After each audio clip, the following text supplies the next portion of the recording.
Hey everyone, welcome to the show. So this has been a busy week in Clue Clown world.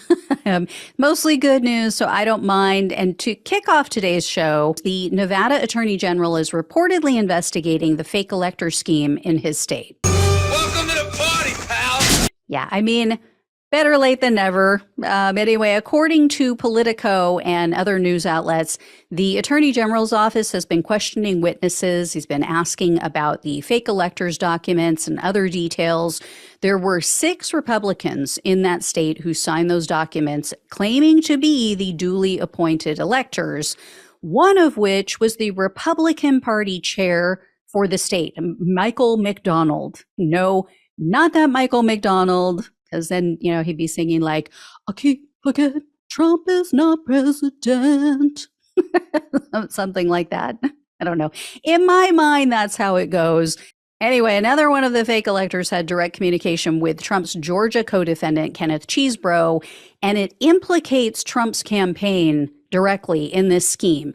In early December, fraudulent elector Jim DeGraffenreid wrote to Chesebro and he said, quote, urgent, Trump-Pence campaign asked me to contact you to coordinate December 14 voting by Nevada electors. So we'll have to see where that goes. I'll let you know. I also have news to share about now former attorney Lin Wood. Wood is petitioning the U.S. Supreme Court. He's asking them to reverse a lower court judge's decision who sanctioned him for his part in the Michigan election fraud lawsuit. That was the suit filed by Sidney Powell.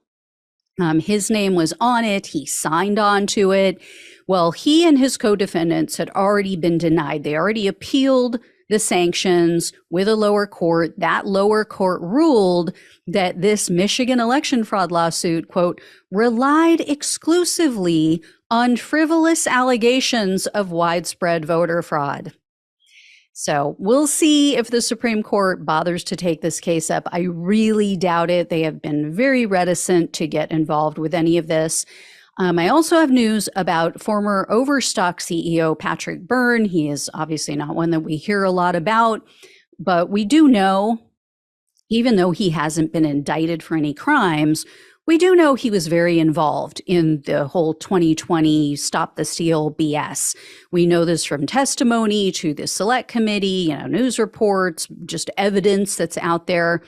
He was also very involved in that Oval Office meeting in December that everyone described as just batshit crazy. So he's now being sued by Hunter Biden for defamation. Biden is suing Byrne for tweets that he posted insinuating that Biden has something to do with the Hamas terrorist attack in Israel.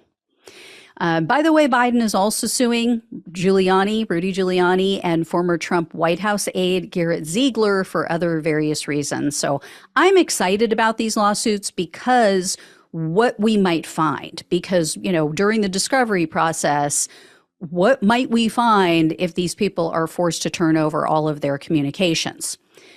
Speaking of Giuliani, Georgia election workers Ruby Freeman and Shay Moss are asking the jury to award them between $15.5 million and $43 million. This is in the defamation case against him. They say that those figures, or that range, includes costs associated with Moss' loss of income because she had to shut down her business. Also, the fact that she was forced to flee her home. As you all know, the judge had already ruled against Giuliani because he just flat out refused to comply with discovery requirements. He refused to turn over documents. He refused to sit for depositions. So the judge said, okay, well, I'm just going to rule against you because you're obviously hiding something.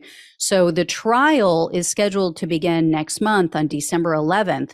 But it's just to determine how much Giuliani owes for defamation against Moss and Freeman, also sicking Trump's terrorists on them.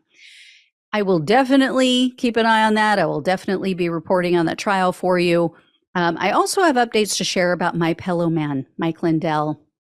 As you all know, Lindell is broke. He has not paid his attorneys in months, so they quit.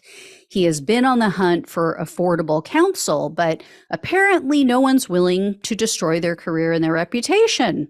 I mean, who would have thought? So he just announced that the MyPillow in-house counsel will now represent him in the Smartmatic case.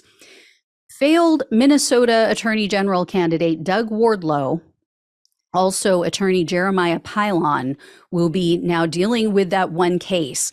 There's no word as to whether or not they're going to take on the other cases. You know, there's still the Dominion defamation case. There's another defamation case that was filed by a former Dominion employee. So I don't know who's handling those.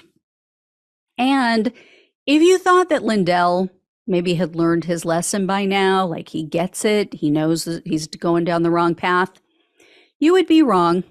He is now pushing conspiracy theories about last week's special elections.